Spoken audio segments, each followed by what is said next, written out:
In the year 1866, Washington breathed with the weight of a nation still bleeding from civil war. A capital built on compromise and silence. Behind the white pillars of power, secrets often lingered longer than speeches, and among those secrets were the twins born into the house of Senator Tolland. At first, they were celebrated as blessings, two boys delivered with all the strength and health a mother could hope for. Their mother, Margaret, whispered prayers of relief as she looked upon their identical faces, seeing only promise. But time has a way of betraying appearances. By the end of their first year, something unnatural revealed itself. One twin had grown strong with the stature and teeth of a child nearly 2 years old, while his brother remained small and frail, his skin thin and eyes almost infant-like. They were born of the same blood, but each season revealed their bodies moving at different speeds. It was not a trick of perception. Their very bones betrayed them. The father, eager to protect his political standing, hid it from the neighbors. But whispers still spread because servants could not unsee what lived under that roof. The physicians arrived quietly, slipping into the house under night's cover. Men who owed favors to the senator and whose reputations were tied not to cure but to control. Among them were pupils of the old Southern medical schools, men who had studied the body with more cruelty than care. They declared the twins an anomaly, a curiosity that should not be spoken aloud. But they began keeping their own ledgers. Each week, measurements were taken in silence, the circumference of skulls compared, the length of limbs charted, the hair collected in jars with dates written in neat ink.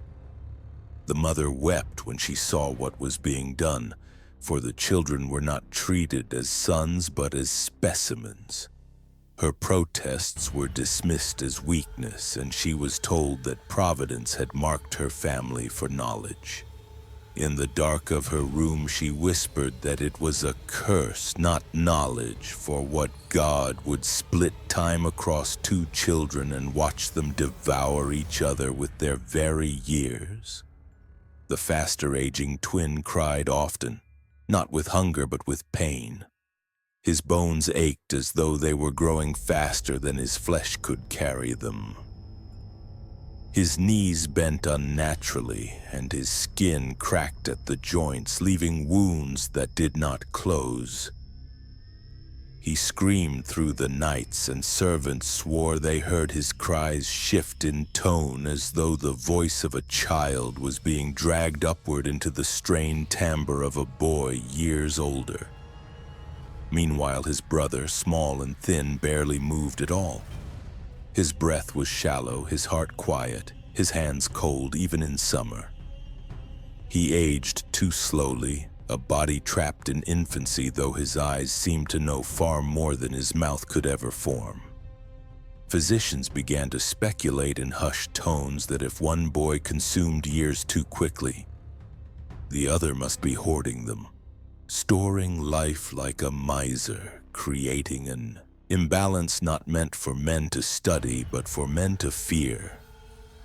The senator allowed them to speculate, but in private he believed something else entirely. He saw opportunity. A man ambitious enough to rise in politics through war knew the value of secrets. If one of his sons aged unnaturally, perhaps that knowledge could be turned into a weapon. He began writing letters to foreign surgeons, inviting them to witness the anomaly in exchange for silence. Within months, the house became a place of visitation for men who looked upon the twins not as children, but as proof that the boundaries of life and death could be bent. Their notebooks filled with sketches of bones, calculations of growth ratios, predictions of when one child would collapse into ruin while the other remained small and ageless. None spoke of mercy. All spoke of preservation, of control, of the future they could carve from bodies too young to resist. The mother retreated further, her mind unraveling beneath the weight of dread. She feared the physicians more than the curse.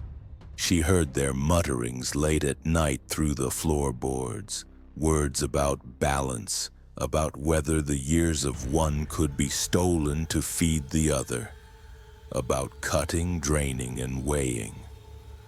She swore she once saw one of them press his ear to the chest of the slower twin for nearly an hour, listening, eyes wide with a feverish devotion. When he rose, he whispered that the heart sounded like time itself ticking against the ribs. Margaret told her husband they would kill the children, that nothing good would come of such interest. But the senator, blinded by ambition and terrified of ridicule, silenced her. He told her that if the world discovered the truth, it would not curse the children, it would curse him. His career, his legacy, his name. And so the doors stayed closed, and the house on Pennsylvania Avenue became a chamber where time itself was studied like a prisoner under watch. Soon after the first experiment was ordered, a physician convinced the senator that blood must hold the answer, that one boy's accelerated growth was fed by something hidden in his veins. He took a lancet to the faster twin, draining vial after vial, his small body shaking as crimson poured into glass. The boy's face turned pale, lips blue, yet the doctor smiled as though he had uncovered treasure. The blood was given in drops to the slower twin, forced upon his lips, smeared into his gums, as though life could be swallowed and shared. For hours, nothing happened. But when night fell, Margaret swore she saw her slower son's chest rise deeper than before, and his eyes blinked faster as though something within had been stirred awake. From that moment, she knew there would be no end to the cruelty. They would drain one to feed the other over and over until both collapsed in ruin. Death did not yet come, but it lingered in every corner of the house. It stood in the jars of blood, in the ledgers filled with cold numbers, in the silence of children treated as experiments. The twins, though unable to speak their terror, were already marked. One raced toward decay, the other dragged behind, and those who watched them were not horrified. They were enthralled. The mind behind this horror was not just one man, but a system of ambition, a structure of power that smiled in daylight and carved in darkness. The senator, the physicians, the guests at his table, they hid behind the mask of progress, but each step they took was guided not by curiosity alone, but by a hunger to own what should never be owned, time itself. And so the house settled into a rhythm. Measurements, drainings, whispers, cries. The children lived under the gaze of men who believed suffering was knowledge, who believed that death could be bent to serve them. The mother's cries were muffled in the corridors, her hands raw from clutching rosaries until they snapped. Outside, Washington walked on, the city rising with monuments, but inside that house, monuments of another kind were being built. Monuments of flesh, of bone, of the twisted belief that two children could be torn apart for the sake of one man's power. The curse had only begun to spread, and soon its cruelty would demand more than silence. It would demand sacrifice. He arrived on a gray Sunday morning, dressed in soft white gloves and a cravat stained at the collar. His name was Dr. Langley Prowse, a man who had studied under Samuel Cartwright, the same Cartwright who once claimed that black men who fled captivity suffered from a fictional disease of the mind. Langley carried that same obsession with invisible ailments and invented treatments, but unlike his teacher, he had no need to publish. His work remained private, quieter, darker. The senator did not greet him at the door. He did not need to. The doctor was expected. Servants watched him enter with only a small trunk in tow, polished mahogany with iron corners no larger than a sewing chest. But when he placed it on the parlor table and undid the latches, even the staff turned away. Inside were human faces, peeled, preserved, stretched over wire molds, 32 of them, all small, all child-sized, each labeled with names, dates, and conditions. Langley called it his cabinet, not a metaphor. He had installed fine grooves and cedar lining inside the trunk to ensure the skin stayed supple in heat or cold. A glass vial of oil was packed into the side, which he used to brush the faces before applying them to the body. "These are faces of imbalance," he told the senator, lifting one with tongs and turning it in the light. "Each one taught me something." He was given the room next to the slower twin, the one whose body had refused to grow. That evening he began his work. He explained that growth was a question of memory, that the body might remember how to grow if it was reminded, through contact, through pressure, through mimicry. He chose a face from a child who had died at age 10. One who had once weighed 3 times what the twin did now. He warmed the skin, pressed it to the boy's face, and fastened it with thread through small punctures behind the ears. The child struggled at first. His arms were too weak to push, and Langley wrapped them in linen, binding them to the chest. The mother tried to intervene once, but was forbidden from entering. The next morning, she was told the boy had slept soundly through the night. The servants whispered he had stopped breathing for 3 hours. Langley kept notes, precise, calm notes. Subject accepted mask for 5.7 hours, pulse shallow. Breathing became irregular at 2.3. Skin adhesion remained intact. Each morning he unstitched the mask and weighed it. He claimed the boy's sweat proved integration. But the masks began to change color. Once a soft tan, they now turned purple at the edges. He applied more oil. When one mask grew brittle, he discarded it and selected another. The next had belonged to a mute girl from Virginia who had died in an institution. Her face was narrow, the mouth sewn shut. Langley claimed it would suppress unnecessary movement. When it was applied, the boy's eyes watered for 6 straight hours. Langley noted emotional memory response likely.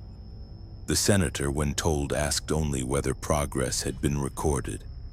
As days passed, the boy's real skin began to peel where the masks had pressed longest: cheeks, jaw, forehead.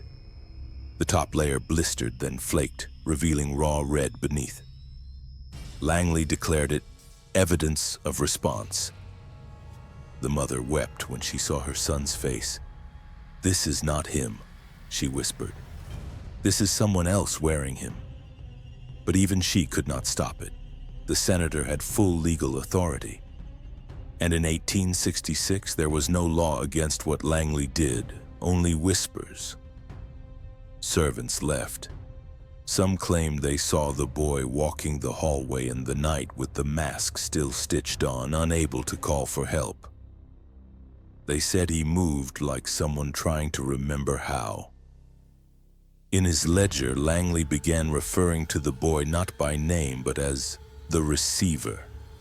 He selected new masks based on what growth he desired to provoke.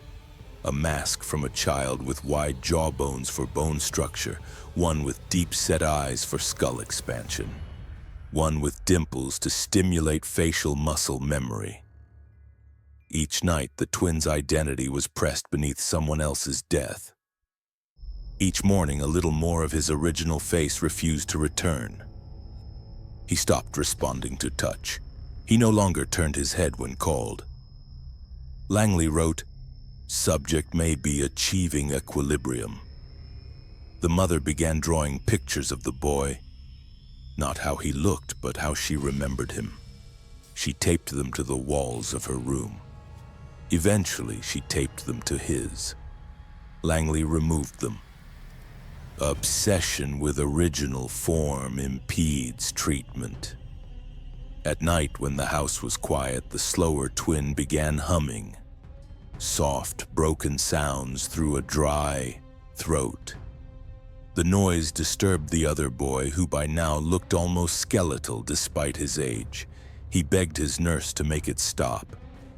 She told Langley, who simply nodded and fetched a thinner mask. This one with no mouth, only nostril slits.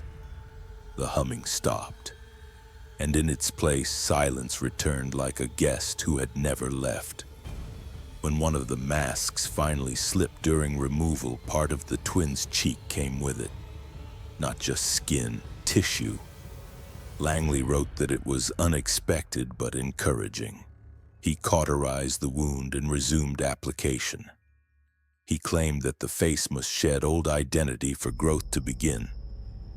That time was a skin like any other. It could be stretched, molded, reshaped. But the twin stopped blinking. His mouth hung open even when no mask was applied, one eye no longer focused. The servants refused to enter his room. One claimed the boy spoke in a voice that didn't sound like him. Another claimed she saw two sets of breath fog the mirror behind him, one rising from his lips, the other from the stitched mask still hanging on the chair. By the end of the month, Langley requested to take the boy with him to a private institute in Georgia for further study.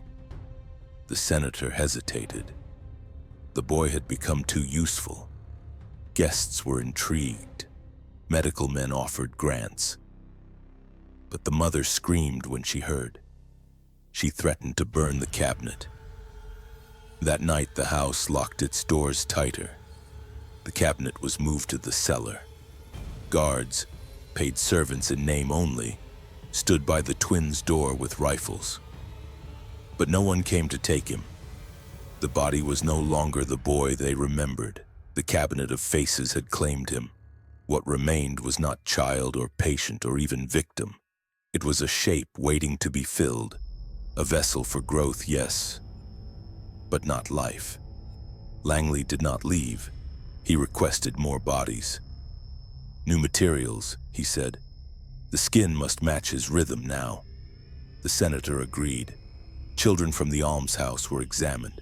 Files were erased. Paperwork vanished. A boy with burn scars. A girl with twisted spine.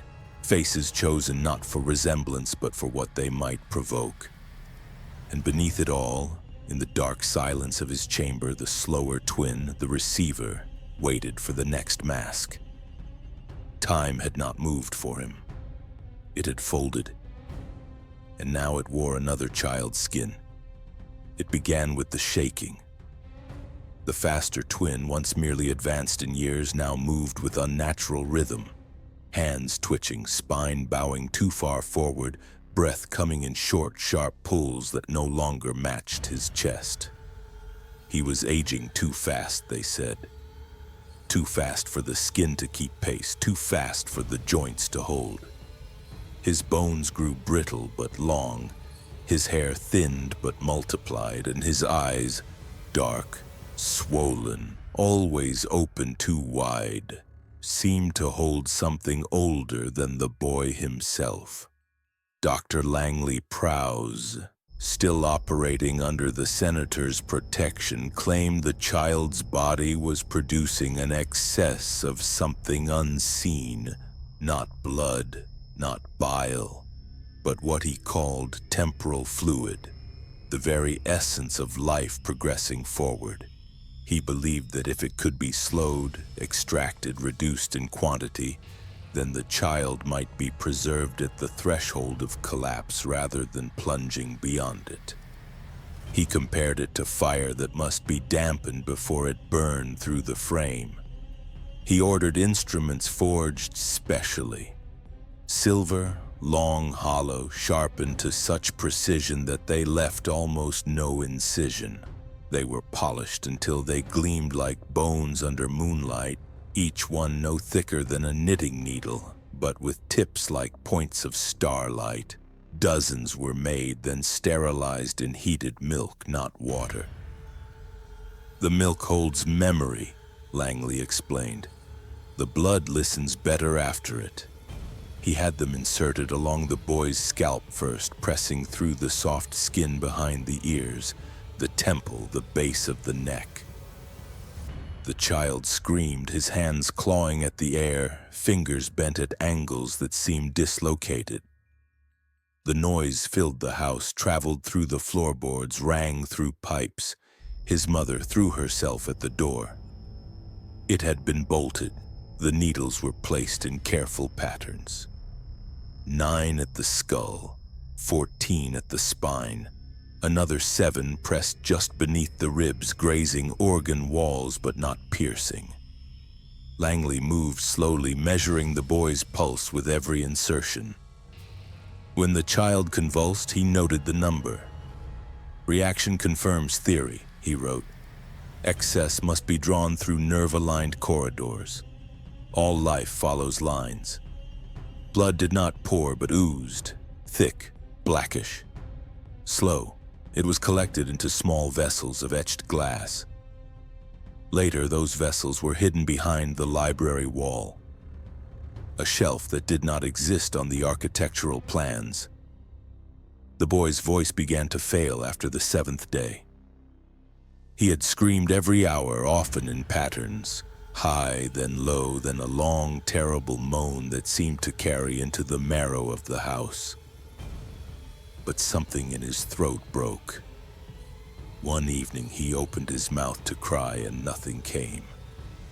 His lips stretched, his jaw shook, but the room filled only with breath, not silence. Breath, heavy, uneven, like someone trying to relearn the shape of sound. Langley noted, vocal cords strained beyond utility. Patient no longer speaks. Possible advancement. The mother collapsed. They called it hysteria. She was medicated and confined to her room. Meanwhile, the boy's treatments continued. New needles were added, smaller ones for his hands and feet, slipped between tendons just under the nail beds. His skin reacted with strange precision, small stars forming where the tips had entered. Raised, red, perfect. Langley said nothing at first, but later began connecting the dots with charcoal on the boy's body. He traced a map. "Constellatory response," he whispered. "The body is speaking its own time." No one stopped him. The senator refused to enter the room anymore. He only asked for reports. Outside the house grew quiet. Neighbors who had once heard crying at all hours now heard nothing. At night, no footsteps, no carriage sounds, no shouting from servants, only the rustle of wind across windows, the faint creak of floorboards, and, if one stood close enough to the eastern wall, the slow hiss of breath. Some claimed it wasn't breath at all, that it was the sound of water boiling under the skin. Visitors, the brave few invited for observation, came only once. They saw the boy laid flat, silver needles blooming from him like thorns, glass tubes trailing from his sides into locked cabinets. They saw his mouth open in a scream that made no sound, his eyes still moving, tracking each man. One physician vomited into a bowl. Another asked if he could touch the skin. Langley allowed it. The man recoiled. "It's warm," he said, "but it pulses." Langley smiled. "Yes, time has a rhythm. The boy follows it now." The boy's scars began to glow faintly under candlelight, not luminescent but waxy, reflective like burnished copper. His body was wasting, yes, but Langley believed this meant success. "Decay confirms draw," he insisted. "He is releasing time. He is no longer bound to chronological expectations." When asked how long he would survive, Langley simply said, "That is not the point." The senator began sleeping in another wing. The mother no longer left her bed, but the boy remained, breathing, never speaking, never moving on his own, just breathing, long and uneven. His chest would rise, pause, then fall twice as fast. The timing never matched, as if something inside him beat to its own rules. Langley now wore gloves to touch him, not for hygiene, but reverence. He is the measurement, he told himself. He is the hour made flesh. By the end of the 3rd month, the needles remained in place even when not attended. They had become part of him. Bone extensions, wire roots. The skin had fused around some. Others were left to fall out, leaving only the star-shaped keloids behind. When it rained, he did not blink. When it thundered, he did not stir. But when the clock in the hallway struck 3, always 3, his left hand would curl slightly and the breath would change. Faster, always faster. No one explained why it was always 3. Langley called it convergence. The senator called it coincidence. The servants called it a warning. And the mother, when she could speak again, whispered that her son was still in there, still screaming, just in a language no one could hear anymore. The invitation called it a restorative supper, printed in gold leaf on linen paper, sealed with the senator's own crest. 2 laurels crossed. The guests were carefully chosen. 3 senators with interests in medical regulation, 1 judge known for silencing orphanage inquiries, and a French physician whose theories on marrow distillation had been banned in his own country. They arrived in silence, coats brushed clean, breath held against the stench of the street outside. The house, once filled with screams and protest, now held only whispers and steam. In the dining hall, everything had been prepared. The table was set with a dozen bone-white plates, each rimmed in mother of pearl, each placed precisely 13 inches apart. The chairs were mismatched, an intentional choice, Langley said, to remind the body of asymmetry and keep the nervous system alert. Above them, a chandelier made from hollowed ox femurs dangled low, its light a dull yellow that cast no warmth. In the center of the table sat the tureen, heavy tarnished silver lined with teeth. Langley called it the vessel of equilibrium. The broth within had been boiling for 2 days. He had overseen every step. The bones were sourced from the almshouse just west of the city. Children too sick to be rehomed and too old to be adopted. Their names were erased from the ledger before they left the building. Langley chose them by ratio, 6 boys, 5 girls, all under 10. He took femurs, spines, skull fragments, and a single scapula from each. They were boiled with root vegetables, crushed herbs, and a measure of the slower twins' tears, collected over a month and reduced to tincture. The Frenchman smiled when he heard. "Ah, emotional marrow," he said. "Rare." The children were not hidden during the meal. Both twins were brought into the dining hall dressed in pale linen. The faster twin was wheeled in, his needles now half embedded, His eyes clouded, body slouched like a puppet retired from use. The slower twin was walked in by two servants, one hand gripping the air, the other held too tightly to his side. He was seated nearest the tureen, directly across from the surgeon, close enough to smell what boiled beneath the lid. He did not speak. He had not spoken in weeks. Langley began the evening with a speech. Time, gentlemen, is not a concept. It is a material. It decays, it accumulates, it corrupts. But it can also be balanced, between flesh, between breath, between blood. Tonight we do not dine as men. We dine as clocks. The lid was lifted. Steam, thick and salty, filled the room. A rib floated to the surface, cracked but whole. The broth was poured into shallow bowls. The guests hesitated only for a moment. Then they drank. The judge was the first to weep, not from sorrow, but from heat. "It tastes," he stammered, "like smoke from my mother's hearth." One senator gripped his spoon as if it might dissolve in his hand. "I feel something," he said, "in my joints. Like oil." The Frenchman took his second bowl without prompting. "We consume the youth not in cruelty," he said, "but in preservation. Their time remains unused. We honor it." The slower twin looked on, eyes unmoving. He had been told not to cry. Langley had cautioned that tears would dilute the moment.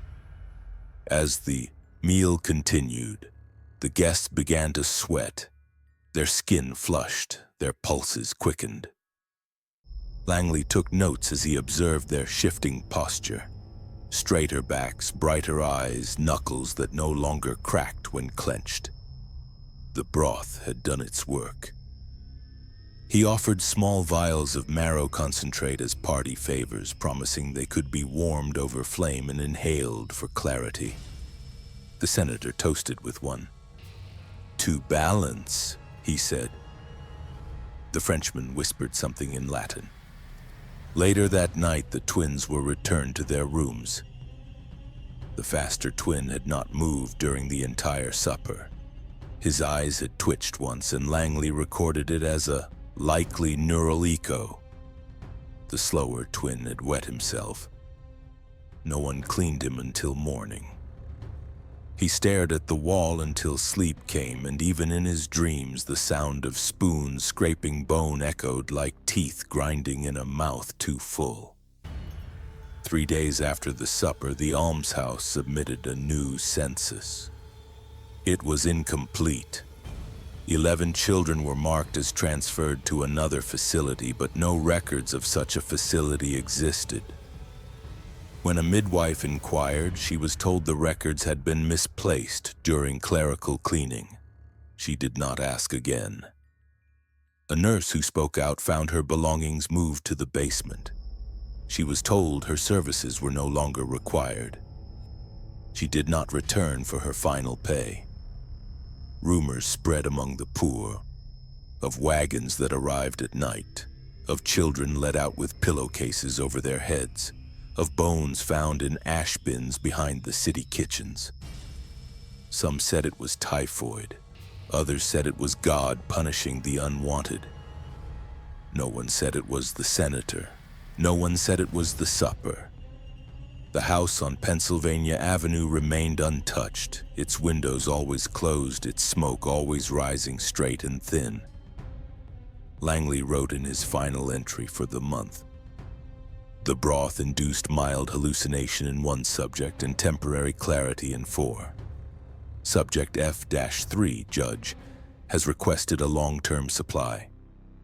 I advised against it. Repetition causes collapse of benefit. Time must be sipped, not swallowed. He closed the book and pressed his hand to the wall behind the shelf, where the marrow vials clinked softly in the dark. And in the cellar, behind the cabinet of faces, something else had begun to rot. Not from neglect, but from purpose. Langley had requested new samples. He said the broth's effects diminished without fresh youth. The senator signed off the paperwork with a borrowed pen, his hands still shaking from the meal. Outside, the city moved forward. Inside the house, time was being consumed, one spoonful at a time. They built it in silence, beneath the floorboards, beneath even the cellar. The house had always held secrets, but this was the first space constructed purely for ritual. No servants entered, no blueprints recorded its presence. It was Langley's design. Square, soundproof, lime-washed brick with no windows and only one door that locked from the outside. They called it the Chamber of Measured Skin. But no one said it aloud, not even the mother, who saw it only once and never spoke again without trembling. The chamber's central feature was a rack, not medieval in appearance, but cold, clinical. It resembled a measuring frame from a tailor's shop, lined with brass markings at quarter-inch intervals all the way to 5 feet. Above the numbers carved into the frame in a precise hand were initials, rows and rows of them. Children who had come before, their names reduced to 2 letters, their growth marked in permanent scorched lines. Most never reached past 3 feet. Some stopped barely after 2. Langley claimed these were his legacy lines. He had taken them from orphanages, reform clinics, and unregistered anatomist records across Europe. Their skins had been measured, and now they were his units. His language. The slower twin was brought to the chamber on the first frost of December. He was thin, silent, and pale beneath the skin that had begun to spot and flake from the masked experiments above. Langley had concluded that external stimulation was no longer sufficient. He now believed that growth must be provoked by subtraction. That the body, confronted with the threat of physical diminishment, might respond with self-expansion. A contradiction, he said, is the body's greatest incentive. The boy was stripped and strapped to the frame. Not in violence, not at first. The leather bands were padded, the rack was polished, but the meaning was clear. Each morning he was measured, his heels pressed flat against the base, his head aligned with the brass neck brace, his arms pulled gently outward. If his body reached the next line, even a sliver, Langley would record it, hum softly, and let the boy rest. But he rarely reached it. Growth came slow, if at all, and Langley had no patience for stillness. On days without advancement, a strip of skin would be removed, not randomly but systematically. Always from the back first, then the thighs, then the inner arms. Small pieces at first, no more than a finger's length, excised with a curved scalpel and pinned to a linen board marked with the date and exact location. The skin was then dried in salt, weighed, and placed in glass sleeves alongside the chamber wall. By the 3rd week, over 20 sleeves lined the left wall. Langley ordered a second rack built, this one for display. The body must see its own cost, he said. Growth comes when absence becomes visible. The boy watched the flesh he lost. He blinked rarely. He never screamed. Screaming had been trained out of him in the upstairs rooms. He only flinched when the scalpel passed over bone. The senator never visited. He had seen the charts. That was enough. When asked by visiting men of science how the slower twin was progressing, he responded, consistently. It was a lie. The boy's body remained small. What grew was not height but scars, thick, raised, and pale. They curled around his ribcage like branches of a tree that had forgotten which way was up. Langley traced them during his notes, describing their texture as resistant yet promising. He once spent 6 hours heating the chamber with coals to induce sweat, believing that moisture might soften the dermis and encourage extension. It only caused blistering. A small slot in the wall allowed trays of food to be passed in. The boy was fed a paste made from boiled cartilage and marrow spooned in by servants who never saw his face. Water was given in teaspoons, measured precisely. Hydration must match ambition, Langley often said.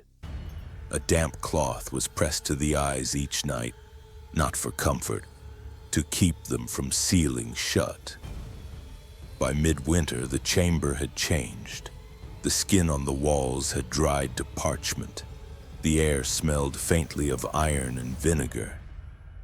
The rack groaned when adjusted, no longer oiled, its friction now part of the ritual. Langley began marking failed growth days with red chalk slashes above the boy's head, a reverse halo of absence. The boy's spine curved downward, his feet curled inward, but the measuring continued. The mother begged once, just once, to be allowed to touch him. She was brought to the viewing slot, a small aperture no wider than a prayer book. She looked inside and fainted. Her screams that night were incoherent. She said the boy was still there, but something else had taken over his skin. That it looked at her without looking. That its breath didn't pause like his used to. Langley ignored her. He had begun mixing powder from the dried skin and applying it to the boy's legs, whispering that memory returns through contact. He believed the body would absorb itself, and in doing so, reawaken the parts that had refused to grow. No one argued. No one questioned why. The senator needed results. The Frenchman had requested samples, and the boy kept breathing. Quiet, rasping breaths that didn't match his pulse. His gaze never followed light. His limbs no longer resisted straps. But each morning he was measured, and each morning he failed, and each failure fed the wall. His flesh became language, his pain became record. The chamber was no longer a place of correction. It was scripture. Langley began referring to him in his journal not as receiver, but as witness, because what he endured no adult could survive, and what he remembered no child should. Growth was no longer the goal. It was the excuse. Suffering had become the ritual, and still the rack waited for one more inch. They said the boy was burning out, that whatever unnatural rhythm had driven his body to stretch and decay ahead of its time was nearing collapse. His eyes, once wide with frantic energy, now rolled unevenly in their sockets. His skin hung too loose on the arms and too tight on the ribs. His bones throbbed beneath the surface like coals under wax paper. Langley called it terminal acceleration. The senator called it a cost, but neither was willing to let him fade. Not yet. Not when he still produced breath. It was the breath that obsessed Langley now. Not the lungs, he had mapped those already, but the warmth. The heat that escaped every time the faster twin exhaled. He called it temporal expulsion. He believed the boy's breath carried not only air but particles of his future. That the steam rising from his mouth was evidence of time leaving him in vapors, measurable, collectible. And so he devised the next experiment. In the eastern chamber of the cellar, they installed the tub, not a wash basin. A carved marble bath, deep and rimmed with silver, insulated with wool and iron. It was lowered into the earth like a coffin, the walls around it padded with thick glass and layers of chalk to mute sound. Each morning they filled it with ice, packed packed in from wagons before dawn, blocks taken from the river's edge and crushed into jagged fragments. Water was poured over the ice until the surface shimmered with frost. The boy was stripped and carried in. His legs no longer held him, his spine bent in two directions at once. He did not scream at first. That had been trained out of him months ago. But when his body was lowered into the bath, the breath left him in a convulsion. A long, cracking gasp that fogged the air above him in a soft, steady plume. Langley held a glass bell over the steam, careful not to trap it too soon. He waited until the rhythm of exhale matched what he called the release pattern. Then with a gloved hand, he sealed the bell with wax. The breath, that fragile warmth, now suspended in glass. The boy's lips turned blue. This ritual was repeated each day. He would be submerged for 7 minutes. No more. The jars were lined on iron shelves, each one marked with the date and the time of collection. Langley recorded the thickness of condensation, the opacity of the fog, the slight changes in scent. Some metallic, some sweet, some sulfurous. Each jar, he wrote, is a measure of what he will not become. The mother protested once, said it was killing him. Langley replied that he was already dying, that the only question left was how much could be preserved before he disappeared. The senator approved the continuation of treatment. If he must die, he said, at least let it mean something. The boy's body reacted as expected. Each bath stripped more from him, skin peeled at the joints. Toes curled and refused to uncurl, his fingers fused against his chest in sleep, frozen from the inside out. But the breath continued, thin but present. Langley noted that his rate of exhalation had begun to slow, almost predictably, as if the body understood it must ration what little time remained. It made the collection easier, cleaner. Visitors came to see the jars, not the boy. The boy was hidden now, only revealed for procedure, but the shelves of breath became a museum of dying futures. The Frenchman returned and sniffed one gently. "It smells," he whispered, "like copper and milk." A senator asked whether it could be inhaled. Langley shook his head. "Not unless you wish to age in minutes. His years are compressed. You might not survive the rush." Over time, the boy stopped begging. At first, he would whisper for warmth, a blanket, a fire, anything. But the begging became muttering. Then silence. Only his teeth chattered. His gums bled when they touched. His breath came in short bursts now, collected quickly, jar by jar. Langley labeled them end phase. The glass grew thinner, more fragile. One shattered during sealing. The contents evaporated instantly. The room filled with a scent like iron nails soaked in vinegar. No one entered for 3 days, and still the jars multiplied. 73 by spring, 90 by summer, each aligned by number, not by name. The boy had long since been stripped of that. He was a source now. A body reduced to a vent, expelling its years into vials no one could explain but all revered. Langley often sat beside them in the evenings, listening to the hum that echoed when air passed the sealed rims. "It's not noise," he said. "It's memory." Then one night a jar cracked, not from touch, not from heat. It sat untouched on the second shelf when a sound, low humming, almost like a sigh, filled the chamber. The jar split down the middle, a soft pop, then mist. It poured out slowly, spilling onto the floor like breath returned to earth. The fog did not dissipate. It lingered heavy and sweet, stinking of metal and rot. A servant entered and collapsed. Another vomited blood within the hour. The room was sealed. Langley called it a rupture of compressed time. He kept the broken glass. He labeled it resistance. The boy lived another 6 days, 6 more jars. But his eyes no longer opened. His limbs no longer moved. They dipped him gently, lifting him in and out like a relic, not a child. His final breath fogged the glass faintly. Langley sealed it with wax and pressed his name onto the base. It was the only one marked that way.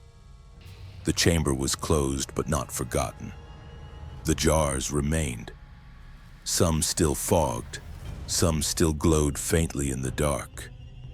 Years later, one burst during storage and the house was evacuated. A metallic fog rolled through the halls, clinging to walls, choking lungs. The breath of a child, once warm, once pleading, now weaponized by time. And somewhere beneath the shelves, still marked in wax, was the last exhale of the boy who aged too fast.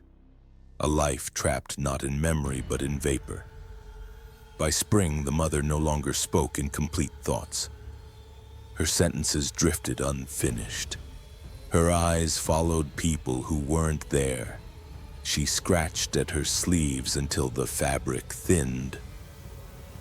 But no one removed her from the house. Not because they trusted her, but because they needed her. Madness to remain close. Langley said grief was a valuable study. The senator said nothing at all. She had once embroidered linen for foreign diplomats. Now she sewed in the attic behind a door no one opened unless summoned. The room smelled of vinegar and iron, mothballs and rot. The dolls began as rags stitched with clumsy hands, too small for comfort and too stiff to hold. But they changed. She began asking for materials, thread, buttons, bones. She was given scraps. She requested hair. They handed her brushes from the slower twins' room. She plucked the bristles and braided them tightly, sewing them into doll scalps with such care it resembled tenderness. When cloth no longer satisfied her, she asked for more skin. Langley supplied her with shavings from the chamber walls, dried remnants from the measured flesh of the slower twin, carefully peeled, catalogued, and then delivered to her in waxed paper. She soaked them in oil, softened them, stitched them around the dolls' bellies and backs, folding seams until they no longer showed. She whispered names as she worked, never the twins' names, older names, names that did not appear in any registry. She began adding weight to their torsos, stuffing them with ash, sometimes salt, sometimes hair clippings bound in knots. But it wasn't enough. She asked for warmth, and when questioned, pointed to the bleeding needle in her own arm. "They need blood," she said. "They must feel it beat." Langley obliged. He provided small bladders fashioned from goat intestine, filled with diluted blood drawn from the slower twin during his sleep. These were sewn into the dolls' chests and bellies, resting under layers of waxed skin. If squeezed gently, the fluid pulsed through thin slits and stained the outer cloth. She called this their breath. She made 12 dolls, 6 male, 6 female. Each had a distinct face, drawn with charcoal, then erased, then drawn again. The mother said they must remember what they were. Some had eyes sewn shut, others had open mouths fixed in scream. She dressed them in clothing cut from her own wedding gown, her underthings, scraps of a curtain she tore down in the hall. Visitors to the house began to notice the smell. Faint at first, like mildew or soured milk. Later, heavier, like something left too long beneath floorboards. But no one reported it. Not even when the dolls were placed in the nursery beside the twins. Each evening, the twins were instructed to cradle them. Like siblings, the mother said. Like parts of yourself. The faster twin no longer responded. He was barely conscious, lips cracked, limbs stiff. The slower twin had learned to obey without movement.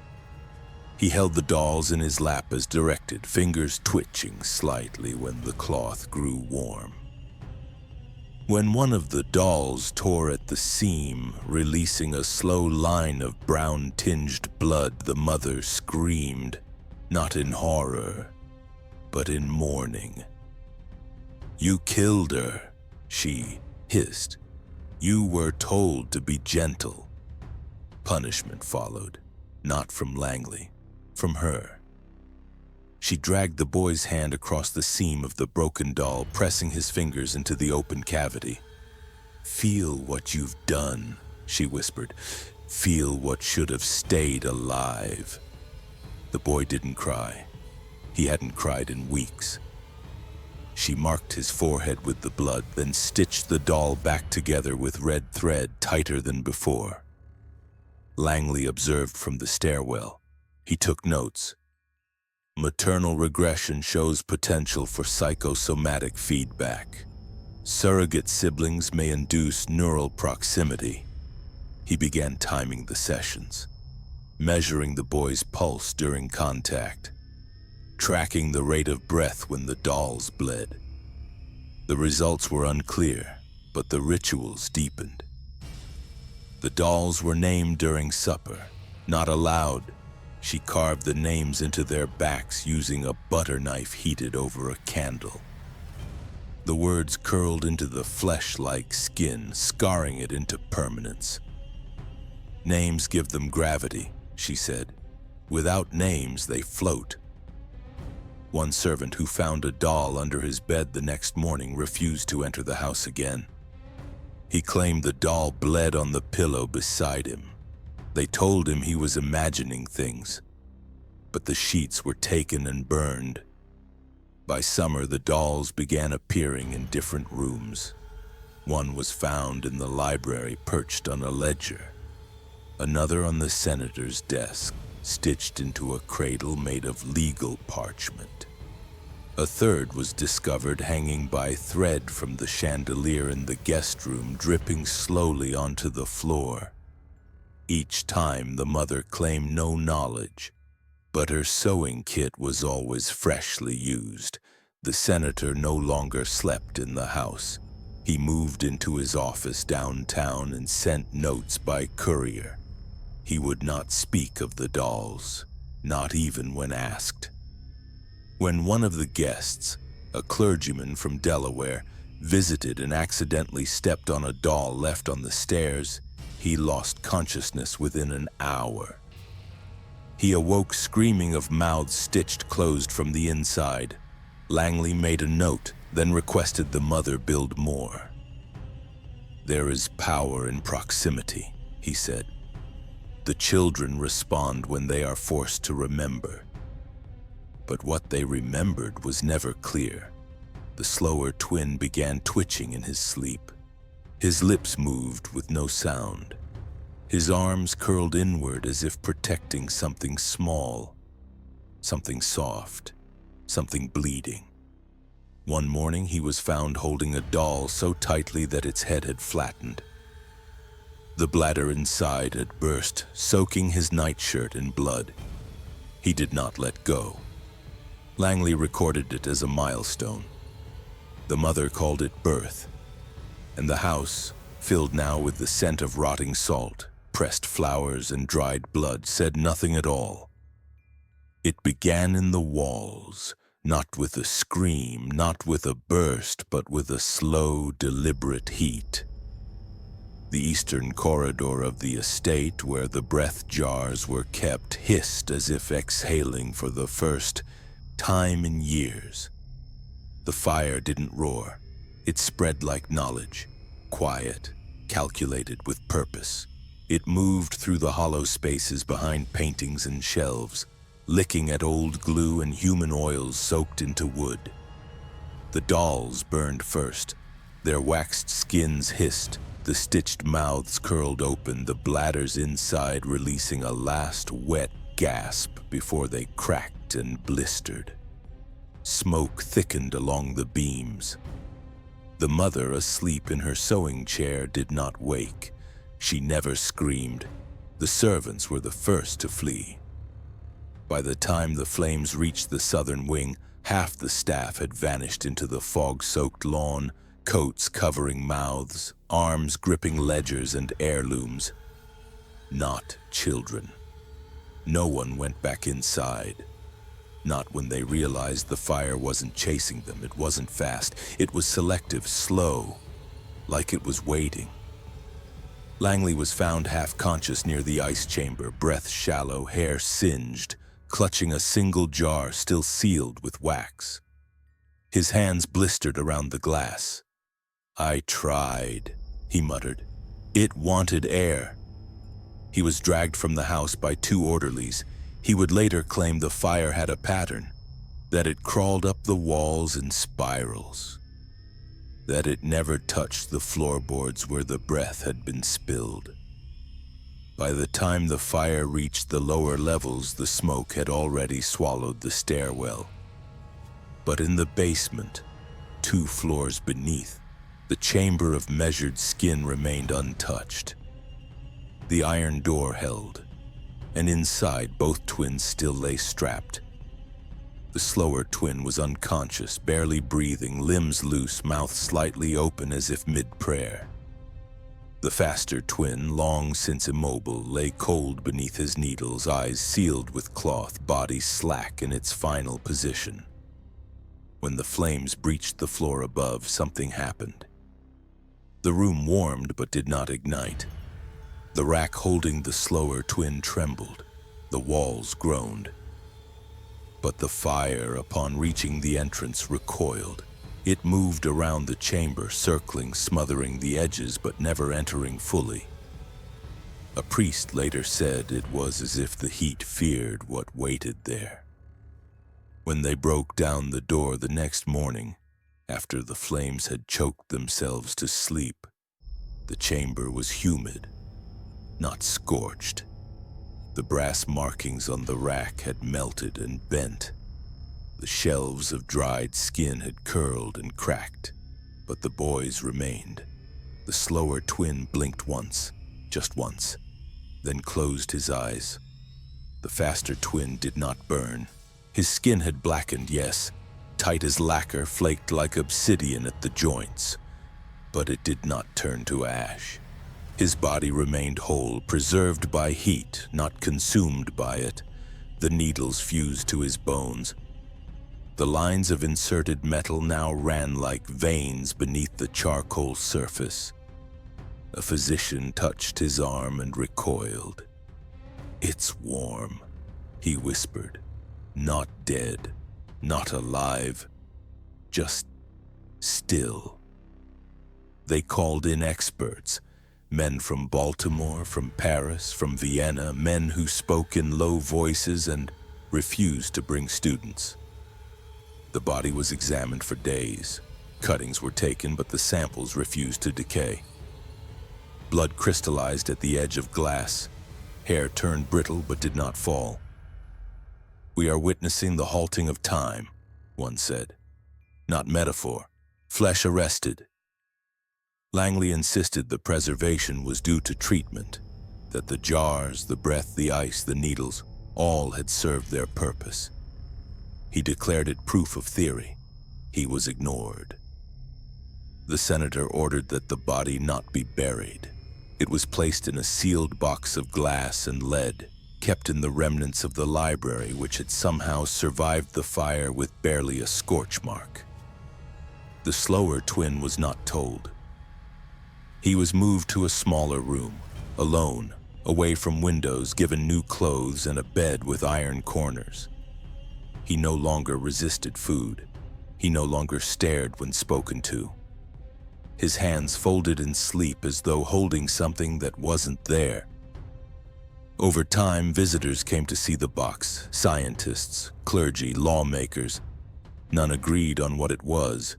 Some called it evidence of divine interference. Others said it was simply a child, embalmed by error, fossilized in suffering. But no one denied what they saw. A body that refused to rot. A boy who had aged too fast, died too young, and then stopped becoming anything at all. Years passed. The house was rebuilt in part. The mother never reappeared. Langley disappeared entirely. Some say committed, others said dead in Europe. The senator stopped accepting correspondence. And yet the body remained, in the fireproof box, in a room no longer labeled.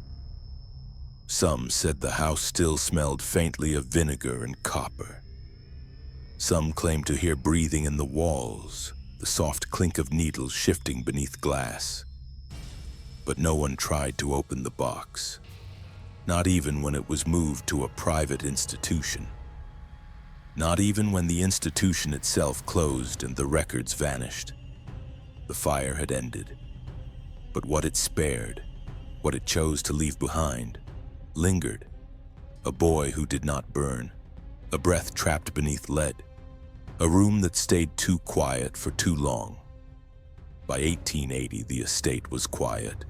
Overgrown ivy had swallowed its eastern face, and the old breath chamber, long sealed, sat beneath layers of moss and soot. The senator no longer answered letters. His wife was declared unfit to testify and had not been seen in public since the fire. Langley's whereabouts were unknown. Officially, the estate had been deemed unsuitable for residence.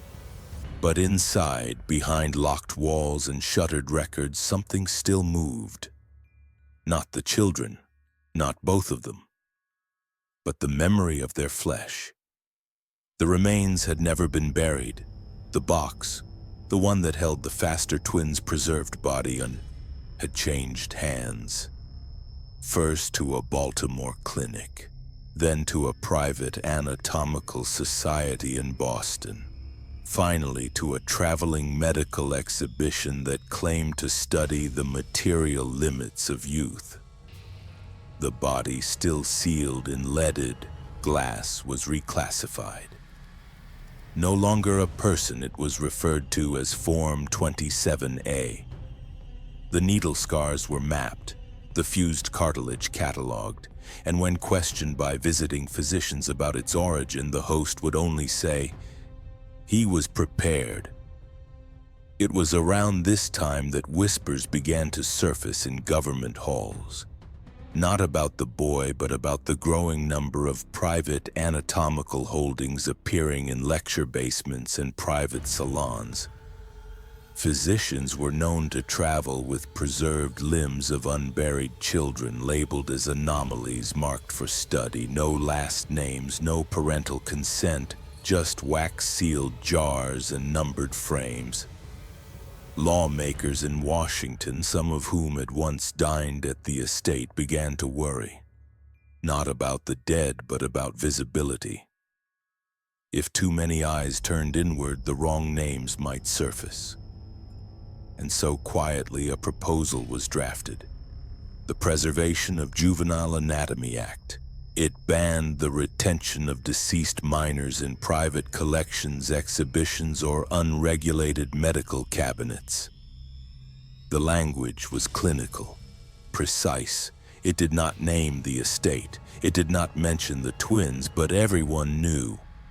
In the margins of early drafts, someone had written in pencil, glass box, silver seal, no rot. It was erased before printing. The law passed without ceremony, no floor debates, no headlines. Just ink on paper and a shift in institutional procedure. But it changed everything, or rather, it pretended to.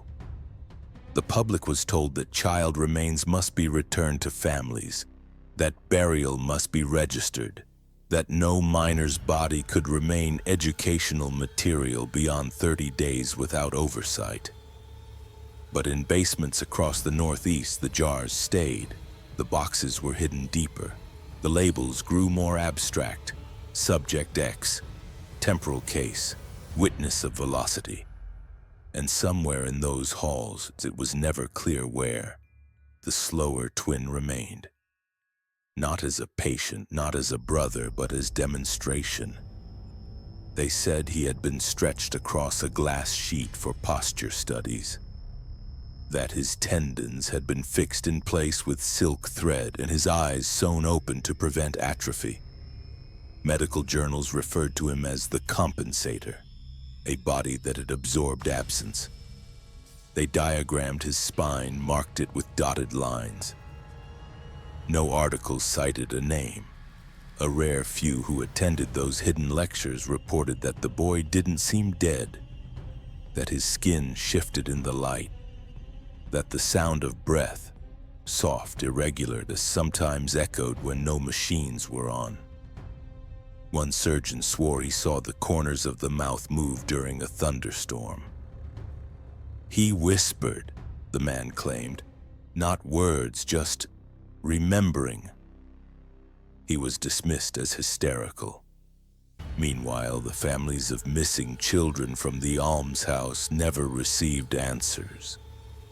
No graves, no death certificates. The rooms they'd left behind were cleared without notice, their names erased from parish records. A few parents came forward, trembling, unsure, to ask whether the law applied retroactively. They were told to leave, that the past was untraceable, that no remains matching their children had been found. Some wrote to newspapers, none were printed. In Langley's absence, his journals resurfaced, or pieces of them, torn pages mailed anonymously to physicians in Europe. They spoke not of treatment, but of reversal, of slowing time, of pressing the soul into flesh like ink into damp paper. One line read, "If the child must be broken to reveal the clock, then so be it."